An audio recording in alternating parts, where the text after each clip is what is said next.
Another important concept in human rights and anti-discrimination law is reasonable accommodation, often referred to as the duty to accommodate. At its core, reasonable accommodation means making adjustments to workplace rules, schedules, job duties, or the work environment so that individuals with specific needs can fully participate in the workplace.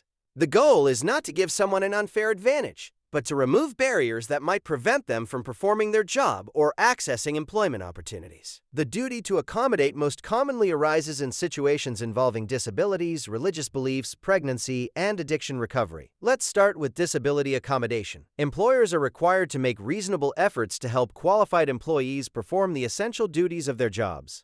A qualified employee is someone who can perform the core functions of the position with or without accommodation. Accommodation can take many forms. It might involve installing a wheelchair ramp, providing ergonomic equipment, adjusting workstations, allowing additional breaks for medical treatment, or creating a quieter workspace for an employee with attention-related conditions. The appropriate accommodation will depend on the individual's needs and the nature of the work. Religious accommodation is another common area. Employees may require schedule adjustments to observe religious holidays or prayer times. Others may need exemptions from certain dress code requirements to wear religious clothing or maintain religious grooming practices. Employers are generally expected to accommodate these needs unless doing so would create significant difficulty for the organization.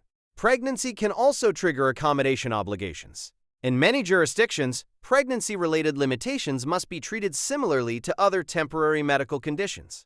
For example, if an employer offers modified duties or lifting restrictions to employees recovering from injuries, similar accommodations may need to be provided to pregnant employees when appropriate.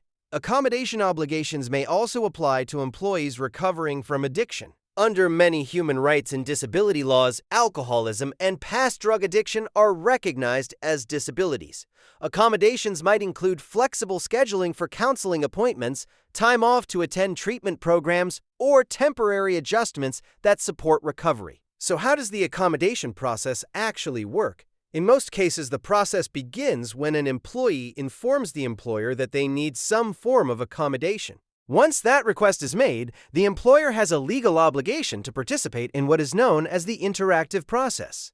The interactive process is essentially a collaborative problem-solving exercise. The employer and employee work together to identify possible solutions that will allow the employee to perform their job while addressing their specific needs. It's important to understand that the employer is not necessarily required to provide the exact accommodation requested by the employee. However, the accommodation that is provided must be to perform their job while addressing their specific needs. Accommodation is also not a one-time event.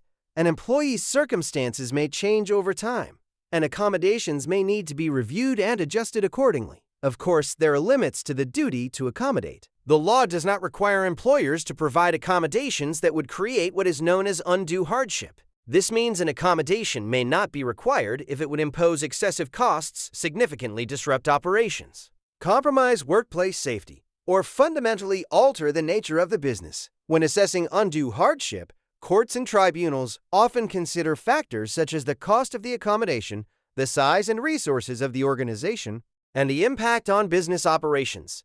Employers are also generally not required to eliminate essential job duties. If an employee cannot perform the fundamental requirements of the position even with reasonable accommodation, the employer may not be obligated to continue the employment relationship. The concept of accommodation also applies directly to workplace investigations.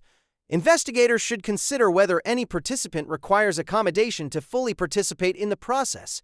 For example, a witness may require a sign language interpreter, an accessible interview room, additional breaks, or modified communication methods. Accommodation may also involve temporary workplace measures during an investigation. For example, an employer may adjust schedules, change reporting relationships, or temporarily separate employees to ensure safety and maintain the integrity of the investigation. Sometimes, the investigation itself may involve a complaint that an employer failed to accommodate an employee. In those cases, the investigator must examine whether the employee requested accommodation, whether the employer engaged in the interactive process, and whether any claim of undue hardship is supported by evidence. Failing to meet the duty to accommodate can have serious legal and financial consequences. Courts and tribunals have awarded significant damages where employers ignored accommodation requests or failed to engage in the interactive process in good faith. For investigators, understanding reasonable accommodation is essential. It helps ensure that workplace investigations are fair, accessible, and compliant with human rights obligations, while supporting an inclusive workplace where all employees have an opportunity to succeed.